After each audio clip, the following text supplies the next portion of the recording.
30 past the hour, in an exclusive interview with MSNBC's Stephanie Ruhle, Vice President Harris blasted Donald Trump on the economy, particularly his tariff proposals, which she calls a, quote, sales tax on the American people. Take a listen to some of it.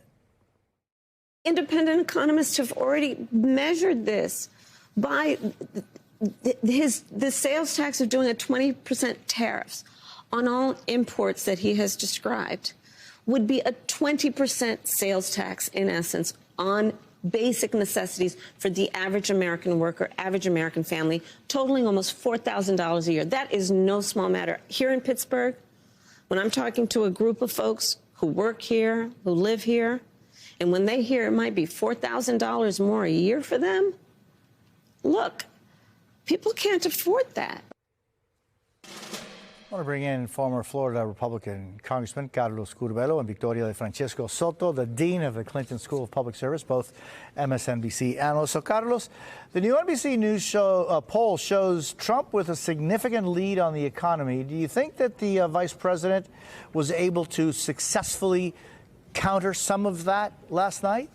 Well, Jose, I think that the vice president's attacks on the Trump plan are certainly coherent, and I think she's done a decent job of explaining why that could be interpreted or might be felt like a tax by the American people. I think what she needs to do a better job, particularly when we look at the few undecided but potentially decisive voters that are left out there, what she has to do a better job of is explain what her alternative is and how is it different, not just from Donald Trump's plan, but from what we've seen under the Biden administration under the last 3.5 years. That's what a lot of these voters are waiting to hear from Vice President Harris. What exactly would she do for the economy?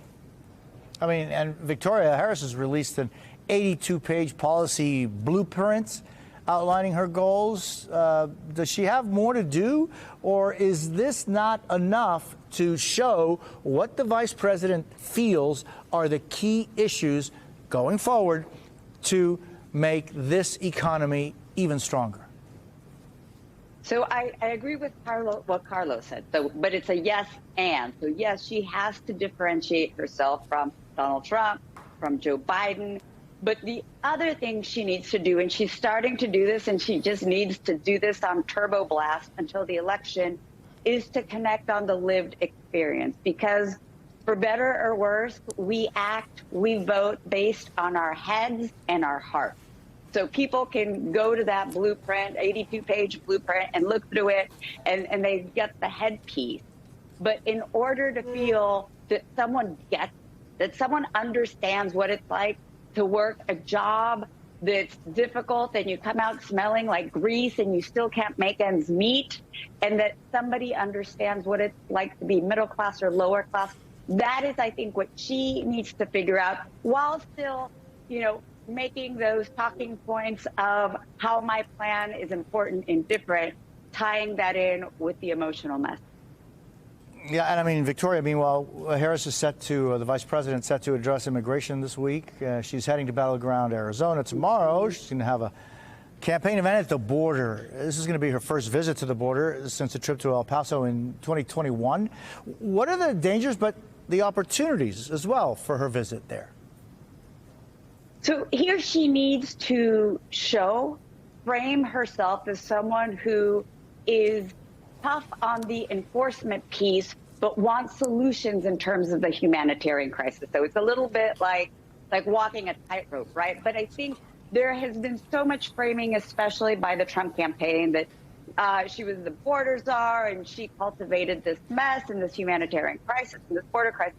For her to go and really take ownership of her position and put those forward. So she has to go out strong, but also not losing that Democratic base that wants a humanitarian-based approach to immigration. Carlos, it is, and I guess, the three of us, I'm trying to think how many years the three of us have spoken about immigration and immigration reform and the needs for comprehensive immigration reform, the last one in 1986.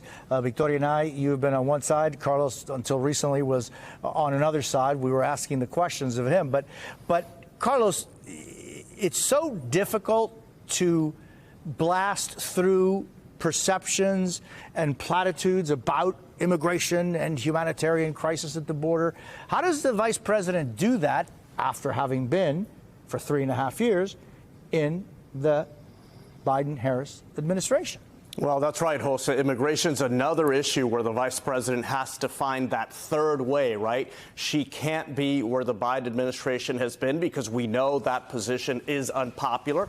And also, she has to differentiate herself from Donald Trump, who has really just ruined a big portion of the advantage he had on immigration by the rhetoric and some of the comments he's made about Ohio and all of that we're familiar with. So she really has to try to be nuanced here and find that middle ground, talk about what you just said, comprehensive immigration reform, the big solutions that could actually solve this challenge for the United States.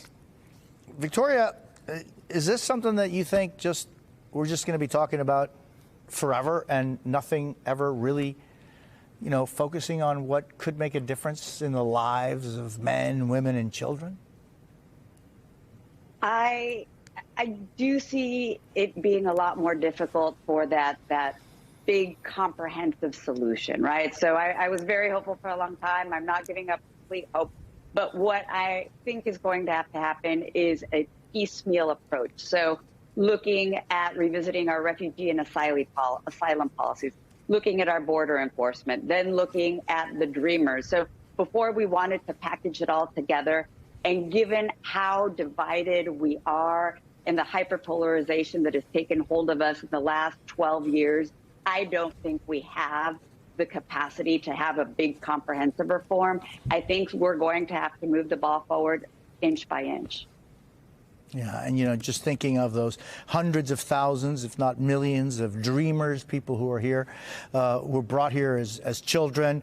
They didn't make that call, and who know of no other country, and the millions of people who lived in mixed status immigration families, and yet they're always spoken about the last and the ones that are least helped when they are such important part of our economy, of our culture, of our society. Anyway, I don't lose hope, but boy, it's a tough one. Carlos Curbelo, Victoria Francesco Soto, thank you so very much.